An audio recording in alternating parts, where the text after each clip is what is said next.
Number one most important thing to remember when structuring a class is teach the person that knows the least about the topic that you're teaching. And yet, I completely forgot. Probably because I wanted to impress you there, David. Singapore submission grappling the other night. Dave's given me the honour of showing like a couple of things here tonight. But just before we do get started, I like to think of it as, well, I think it's called little picture, big picture. Like in the car when I'm driving or on the train or whatever, is like a little picture. So when I say little picture, something that I'd like to get out of the session. So just take a minute, just think, oh yeah, what's something little picture? Might be like, get better, like feel like I get a little bit better at rear naked chokes, or I pick up some bullshit from the Australian guy, whatever it is. Just give yourself like a little picture goal, and then sort of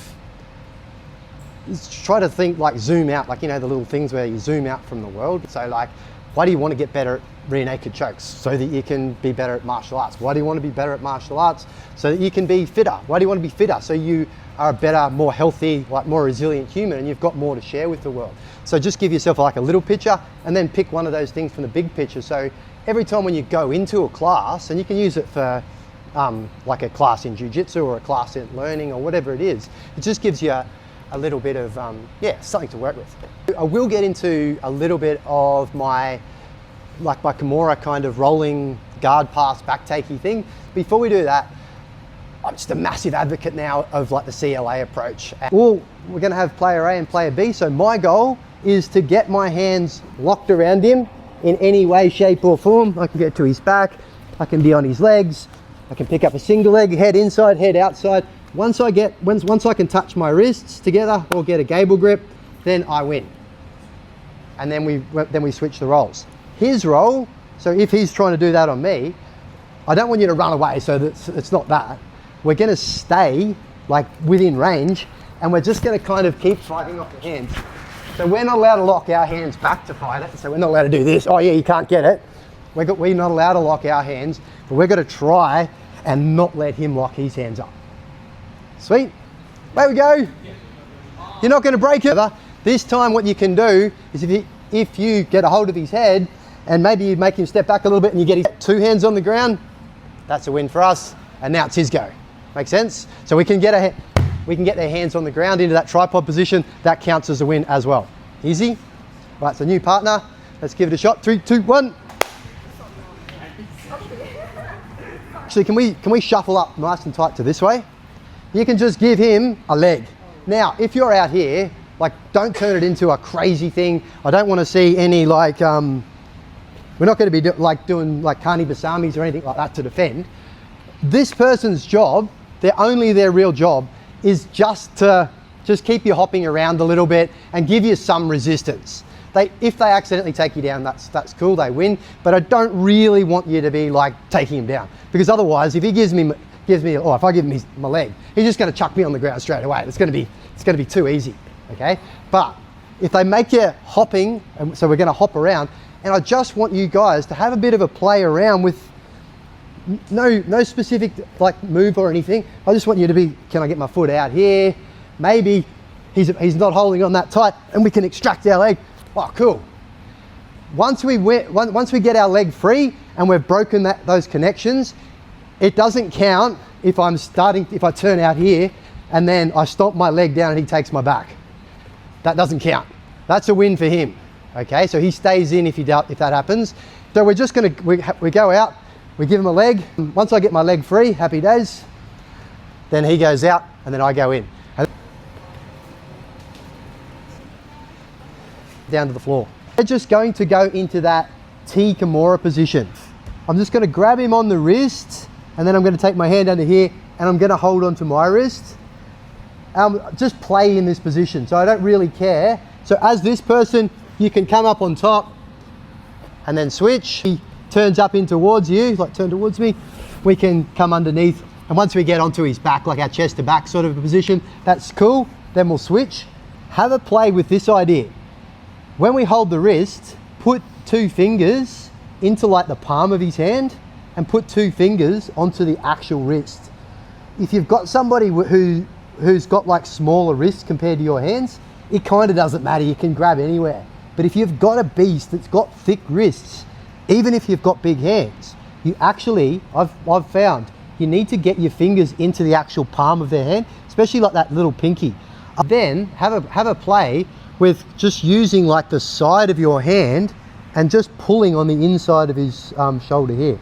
So start turning towards me and having a bit of a muck around. See how we can do essentially the same thing by just pulling.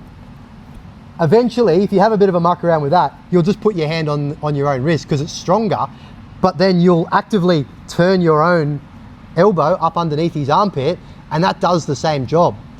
The reason I want you to do that is because, let's say I'm just being a real strong man and I hold onto his arm and I squeeze it in as tight as I possibly can. Just sit up there. See how he can come up on top of me? Now let's say I'm holding his wrist tight still, but then I'm not even holding the wrist. I'm just pulling up underneath his shoulder, turn up into me. See, it's really hard for him to turn up into me, and when he does, it makes it easy for me to follow him. Just go backwards and forwards, same partner, just go one for one so you can have a bit of a muck around. Easy? Let's give it a shot. 3, 2, 1. We'll finish with the start and we'll start with the finish. You'll find a lot of the time you can sort of grab, and you can grab inside the armpit, and it's like a weird control. And if your goal is to get your hands locked around your training partner, it's a really good way to like start getting you there. It's a way that you can start to climb up their body, and I find it really helpful. That grip is a submission and it's also a position. So it's a position when I'm here. So when it's a position, my main goal is to roll my wrists away and squeeze my elbows. So now, like he might start to like roll towards me. It's still a position, and then as he goes, I put my knee underneath his back, and then I look to get that hook in here. And then once I get my hook, then I can look to start chasing his back. So it's a position when we roll our wrists away and we squeeze our elbows in, because we're not really attacking a sub. We're actually just holding a position and we're using it to upgrade our position. So it's one position to the next. It's part of a scramble. I'm just going to go here, squeeze, he rolls in. Shove that bottom knee through first. If you don't do that when you're rolling, you'll see what I mean, it doesn't work. Then we can fight to get that hook in, and then we can go seatbelt grab. And then you can have a bit of a muck around from that afterwards. So everyone got that? That's pretty easy, eh? Give it a quick shot, 3, 2, 1. Now you're gonna roll your wrists away and squeeze, yay! And then he starts to sit up into you. Your bottom knee comes through, boom, perfect. It is a Kimura. Yes, double wrist control, yeah. So before we do that top hook, I want to see your bottom knee. If I'm here, like, and really squeeze your elbows together, like control my arm, like push this away. Yeah. So if I can get this in here like this, then I can kind of like get inside here, and I'm wrecking. So squeeze your elbows together so I can't get through the gap. Yeah. If you grab that on me. So if there's any space there, and this is defense for when you're like rolling and somebody's starting to do this to you, anytime there's space there, you can start to like get your head into the armpit, and you can put your other hand inside. And if you're really flexy, real flexy guys take their leg and they put their leg through there, and it completely stuffs the move. So the best way to do it is if he straightens his arms right out, even if we were standing then, it's actually hard for me to start getting to his back. It's easy for him to start taking me down. I know it feels, this doesn't quite work, but once you start to trust squeezing your arms together, the move works so good. Make sense? Just give that a few more goes and we'll do the roly-poly bit. There's the correct way to pass the legs. Like if he's here, we have to get him on his back, and then we have to kind of do something to start getting past his legs, and then we have to do something to start getting past his knees, and then attaching to his body and doing all that. And we do all that. So we push them down past their feet, past their knees, get a hold of their hips. We climb the tree basically so that we can get attached to their upper body. Once we get attached to their upper body, we can start to strangle them and break their arms. And a lot of people want to do shin on shin, and when they do shin on shin, they hold on behind their knee. And as they do it, that hand is on the ground over there. And then once it's there, you can even step into shin on shin, but just for the sake of the exercise, it's a bit nasty on your training partner. We're just going to step into the actual guard. Remember how we scooped up underneath the armpit. Once we scooped up underneath the armpit, we push the head, we scoop under the armpit. Now we can post on the ground, and then we can just roll over like that. This doesn't matter if that leg's in there. As a matter of fact, I really like that leg being in there if you like leg attacks. It doesn't matter also if they're holding onto your arm. It's perfect. As soon as we roll, and depends on how intense your roll is, as to how soon, you got to grab that wrist really quick. So if you're having a super explosive round, you'll just jump and grab that wrist in the air. But for practicing, don't do that. So here, push it away, straight elbows, and then we can go on with the rest of the move. Messing with their hands, well, just push their hand. Look, he posts his hand over there beautifully. And now, yeah, if they want to grab in there, that's perfect. See our hands on the head, just for safety, so we're not landing on their head. We're just going to guide the back of their head onto our stomach. Hand's going to scoop underneath there. And when you're, like if you're having a really aggressive roll, yeah, you'll grab that hand there. But just for now, post on the ground, knee's going to go into their chest. We just roll all the way over the top. Scooping, grab the wrist, push it away.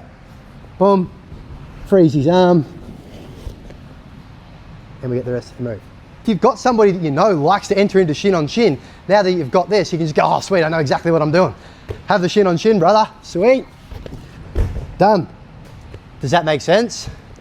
Did you guys see it? When I first saw the move, I thought it was like a super athletic thing that you basically got to try and do like a flipping move. You got to try and catch the arm in the air and throw your legs over the top. It's not.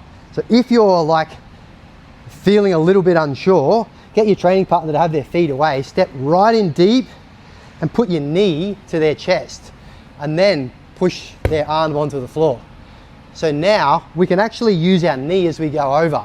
So we guide the head in, we scoop this up, and now see how it's like fully in slow motion. Yes, once you get crazy, then you will. But like I guide his head in so that his neck stays safe, put my hand underneath there, and like my knee's just guiding his chest down to the ground. So you should be able to be like lovely and smooth. Cool.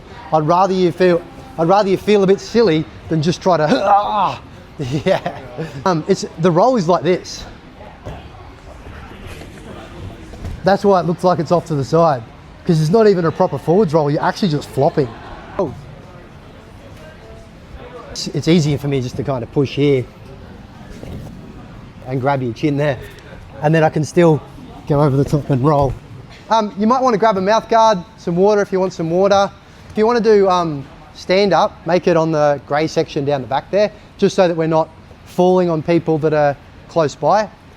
And just remember, when we're having our rolls in the gym, I think it's really important when you're training to train and not like you don't want to compete. So especially like the first time that you roll with somebody, or if you haven't rolled with somebody in like a while, it's a good idea just to like have a bit more of a warm-up round. If you're going to have a harder round, just pick somebody else to say, yeah, maybe you've been training with somebody a fair bit over the last month. Go, yeah, right, at the end of the class, we're going to have a couple of 5-minute rounds where we actually try to like kill each other because we're training for the comp. That's cool.